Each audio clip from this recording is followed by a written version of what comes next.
Stop scrolling for just 1 second because today I'm going to save you from the biggest travel mistake beginners make. Ooh, that sounds serious, David. What mistake? Booking a trip without a real plan. And trust me, it almost always ends up costing more money. Oh no, that has happened to me before. Alice can tell you all about it. Wait, you're Alice. Oh my gosh, you're right. I completely confused myself. Okay, let's start over. Good idea. Hey everyone, welcome back to the channel. I'm David. And I'm Alice, the person who just confused herself 2 seconds ago. Oh, it happens to the best of us. Today, we're talking about how to plan the perfect trip using simple English. By the end of this episode, you'll know exactly what to say and what to do when you're planning your next trip. Plus, you'll learn some really useful English words and phrases along the way. So grab a coffee, get comfortable, and stay with us until the end. Let's dive in, David. Let's do it, Alice. Destination. Alice, be honest. When you're planning a trip, what's the very first thing you think about? David, honestly, I think about where I want to go. Exactly. That's called the destination. A destination means the place you're traveling to. Right. For example, my destination this summer is California. Nice example. Why California, David? I really want to drive along the coast, from San Francisco to Los Angeles. Oh, that sounds like an amazing road trip. What about you, Alice? If you could go anywhere right now, where would you go? Easy answer. Hawaii. Really? Why Hawaii? I love the beaches, and I really want to try authentic Hawaiian food. Now I'm getting hungry just thinking about it. Me too, honestly. That's a great choice, though. Almost everyone dreams about visiting Hawaii at least once. So the first question is always, where do I want to go? Exactly. And it doesn't have to be far away.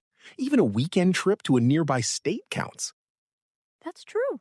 Sometimes a short getaway can be just as enjoyable as a big vacation. That's a great point, Alice. We've covered the destination. Now, what do you think comes next? Let me think. I'd say the timing. When you're actually going.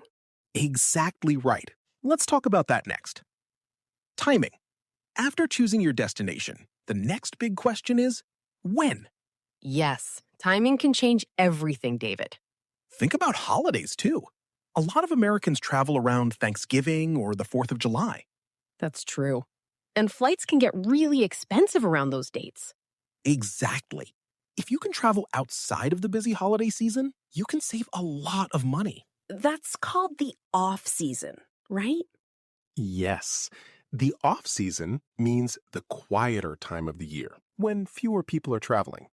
So maybe avoid spring break week if you want a cheaper trip. Good tip. Let's practice a sentence. I don't want to fly during the holiday season. Great sentence. It sounds very natural.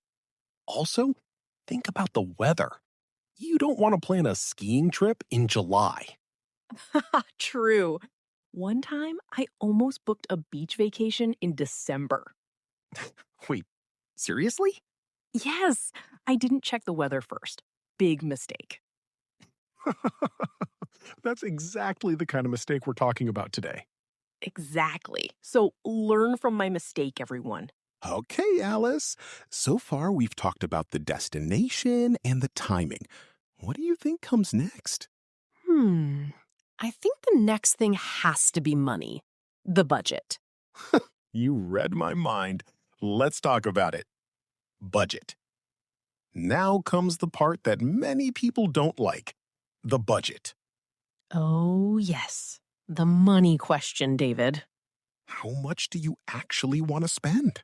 This decision affects everything. Your hotel, your food, and your activities. Exactly. Let's practice a sentence. My budget for this trip is around $800. simple, clear, and very useful. Do you always set a budget before you travel, Alice? Yes, I always do. It helps me feel relaxed throughout the entire trip. That's smart. No stress and no surprise credit card bills later. Exactly. A clear budget means a happier traveler. And don't forget to save a little extra money for souvenirs and tips. Oh, right. Tipping is a big part of American travel culture. Very true. Restaurants, taxis, hotels, those small costs can really add up. That's a good reminder for our international friends watching this episode. I still remember my first time in the US. I forgot to leave a tip at a restaurant. Oh no, what happened? The waiter kindly reminded me. It was a little awkward, but I learned quickly. We all learn the hard way sometimes. Exactly. Okay, Alice, quick recap. We've covered the destination, timing, and budget. What comes next, in your opinion? I think now we need to talk about grammar because we keep using going to and will. Good catch. Let's slow down and explain that properly. Grammar tip. Going to versus will. Now, let's talk about grammar for a moment, because this is really important. Okay, let's do it, David. When you've already decided on a plan, we use going to. For example, I am going to visit California next month. Exactly. But when you make a quick decision at that moment, we use will. Like this. Okay, I'll book the flight right now. Perfect example, Alice. So remember, going to is for plans, and will is for quick decisions. That small difference can make your English sound much more natural, almost like a native speaker. I hope our listeners remember this one because it's a very common mistake. All right, we've covered the destination, timing, budget, and now the grammar tip. What's next, Alice? Now we actually need to get there, right? So, transportation. Exactly. Let's talk about that. Transportation. The next big question is, how will you get there? Transportation. A plane, a train, a bus, or a car. In the United States, road trips are extremely popular. People love driving long distances. That's true. Especially with friends or family, you can stop in small towns and enjoy the journey along the way. Exactly. But if you decide to fly, try to book early. Prices can rise quickly, especially for domestic flights. Yes, I learned that lesson the hard way once. Oh no, what happened, Alice? I waited too long, and the ticket price literally doubled overnight. Ouch. That's a lesson for everyone watching. Yes, book early, save money, and compare different airlines before you decide. Good advice. Also, don't forget about airport security. In the US, it's called TSA. Right. Arrive early because the security lines can be long, especially during busy travel seasons. I learned that lesson once too. I almost missed my flight because of a security line. Really? What happened? I was literally running through the airport with my shoes half off. David, that is such a classic travel story. Oh, it really is. So don't be like me. Arrive early. By the way, what's your dream destination? Write it in the comments below. Yes, we really want to know. We read every single comment. All right, Alice, we've covered the destination, timing, budget, and transportation. What's the next natural step? Once you arrive somewhere, you need a place to sleep. So, accommodation. Exactly. Let's talk about that next. Accommodation.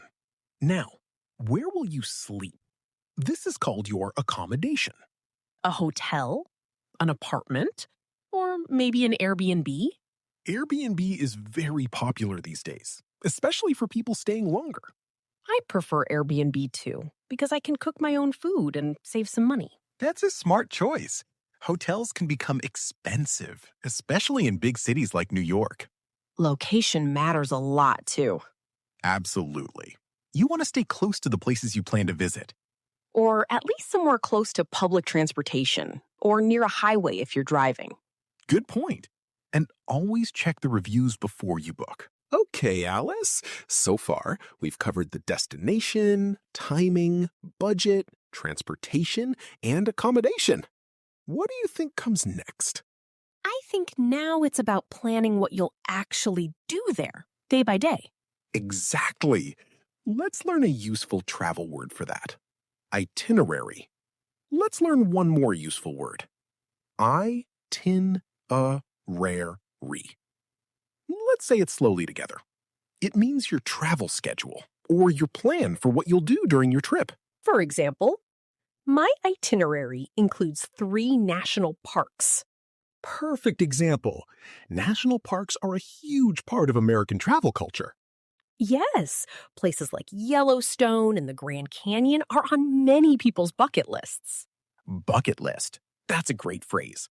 It means the things you really want to do or experience during your lifetime. A little dramatic, but yes, that's exactly what it means. Do you always create an itinerary, Alice? Yes, I do. It helps me use my time better and see more places. Same here. Less stress, more fun. Although, David, I also like leaving some free time in my schedule, just in case. That's smart because travel plans don't always go perfectly. Exactly. And that's completely okay.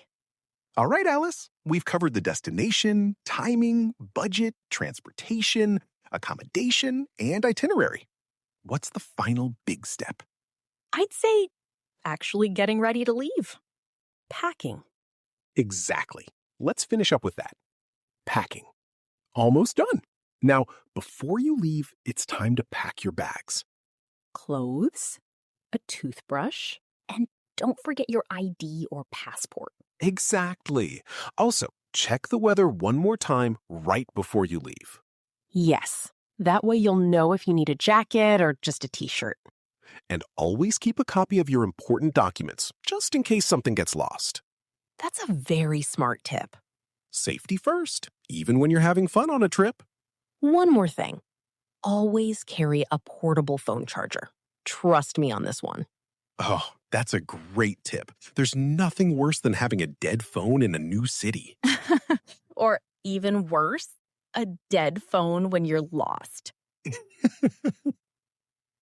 Oh, please, don't remind me about that trip. Okay, I won't ask. Call to action. If this episode is helping you, please like it and subscribe to the channel. It really helps our channel grow, and it doesn't cost anything. Thank you so much for your support. Final recap. Okay, Alice, let's do a full recap of everything we talked about today. Sounds good, David. Let's go through it together. Destination, Timing, or when to go. budget, Transportation, accommodation, itinerary. and finally, pack and go. That sounds like a lot, but it's actually pretty simple when you break it down. Exactly. Small steps, one at a time. Let's also review a few key words from today one more time. Sounds good. Destination. The place you're traveling to. Off-season. The quieter time of the year, when there are fewer travelers and prices are usually lower. Itinerary. Your travel schedule, organized day by day. And bucket list. The things you really want to do or experience in your life. Final advice. Great review, David. Try using these words in your own sentences this week. Alice, one last question. What's your best travel tip for beginners? Stay flexible. Plans can change, and that's okay. I love that advice. Don't stress if something changes during your trip. Exactly. Travel should be fun, not stressful. And don't be afraid to talk to locals, ask questions, and practice your English. Yes. That's actually one of the best ways to learn. Real conversations, real confidence. Couldn't have said it better, David. Look at us, giving each other compliments now. Oh, we make a good team. That's it for today, everyone. I really enjoyed this conversation, David. Me too, Alice. Thank you all for listening and learning with us. Leave a comment and tell us your dream U.S. destination. We'll see you in the next episode. Goodbye, everyone. Bye.